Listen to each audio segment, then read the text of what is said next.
The year is 1975, the Vietnam War is reaching its end. On April 30th, Saigon fell to North Vietnam. This marked a symbolic end to an era. The fall was chaotic, filled with desperation and fear. Streets were flooded with people seeking escape. Artillery fire filled the air. The city was gripped by fear and panic. For South Vietnamese, it was a personal tragedy. A pivotal moment in the Cold War. It ended a decades-long struggle in Southeast Asia. This event shaped the geopolitical landscape for years. To understand the fall of Saigon, we must journey back to the origins of the Vietnam War. Vietnam, a nation with a long history of resisting foreign powers, was divided after the First Indochina War.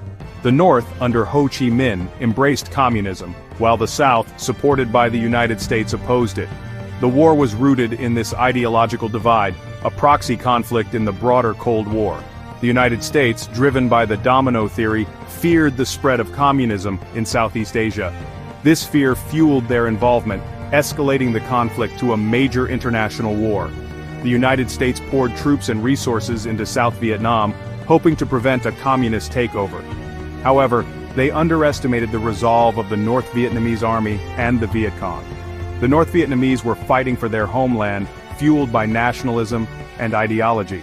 They used guerrilla warfare tactics, making it difficult for American soldiers to gain a decisive advantage. The Vietnam War was deeply unpopular in the United States, sparking massive protests and dividing public opinion. As the war dragged on, public support dwindled and the government faced mounting pressure to withdraw.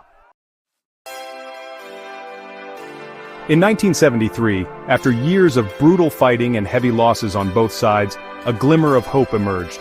The Paris Peace Accords were signed, aiming to end the Vietnam War and bring peace to the ravaged nation. The accords included a ceasefire agreement, the withdrawal of U.S. troops from Vietnam, and a framework for political negotiations between North and South Vietnam. The signing of the Paris Peace Accords was met with cautious optimism, both in Vietnam and around the world. People dared to hope that the long nightmare of war was finally coming to an end. The accords, however, proved to be a fragile peace. Despite the agreements, fighting between North and South Vietnam continued. The North Vietnamese, sensing victory within reach, were determined to reunite the country under communist rule. They viewed the Paris Peace Accords as a tactical maneuver, a way to buy time and regroup before launching their final offensive. The South Vietnamese government, weakened by years of war and heavily reliant on U.S. support, struggled to maintain control. The withdrawal of U.S. troops left a void in their defenses, emboldening the North Vietnamese forces. In early 1975, the North Vietnamese launched a massive offensive, sweeping through South Vietnam with surprising speed and ferocity. The South Vietnamese army, demoralized and outmatched, crumbled under the onslaught. City after city fell to the advancing communist forces and the road to Saigon lay open. The rapid advance of the North Vietnamese army sent shockwaves through South Vietnam and the United States. The fall of Saigon, once unthinkable, now seemed inevitable.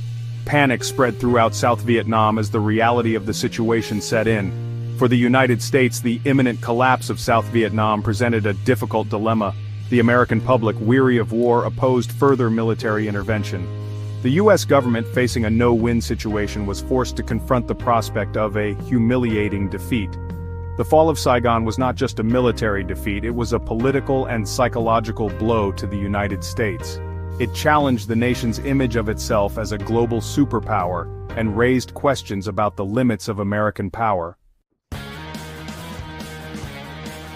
As the North Vietnamese army closed in on Saigon, the United States launched Operation Frequent Wind, a desperate evacuation effort to airlift American citizens and vulnerable Vietnamese out of the city. Helicopters ferried evacuees from rooftops and landing zones to U.S. Navy ships waiting off the coast. The evacuation was chaotic and heartbreaking. Thousands of Vietnamese, fearing reprisals from the communists, crowded the gates of the U.S. Embassy, desperate to escape the city. Many were left behind, their fate uncertain. The images of the evacuation, helicopters taking off from rooftops, desperate crowds, and overloaded boats, became enduring symbols of the fall of Saigon and the end of the Vietnam War. These images captured the chaos and heartbreak of the event, leaving an indelible mark on the American psyche. Operation Frequent Wind, while successful in evacuating thousands of people, highlighted the human cost of the war.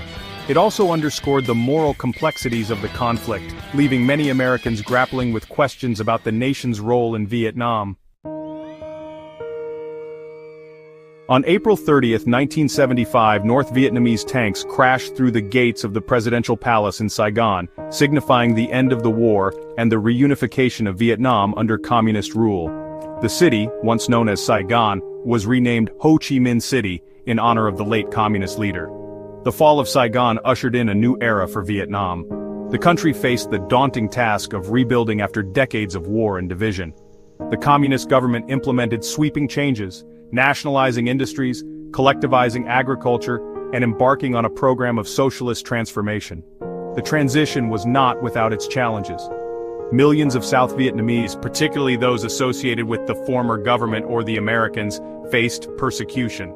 Many fled the country, becoming refugees scattered across the globe. Despite the difficulties, Vietnam began the long process of healing and reconciliation. The country rebuilt its infrastructure, revitalized its economy, and emerged as a significant regional power in Southeast Asia.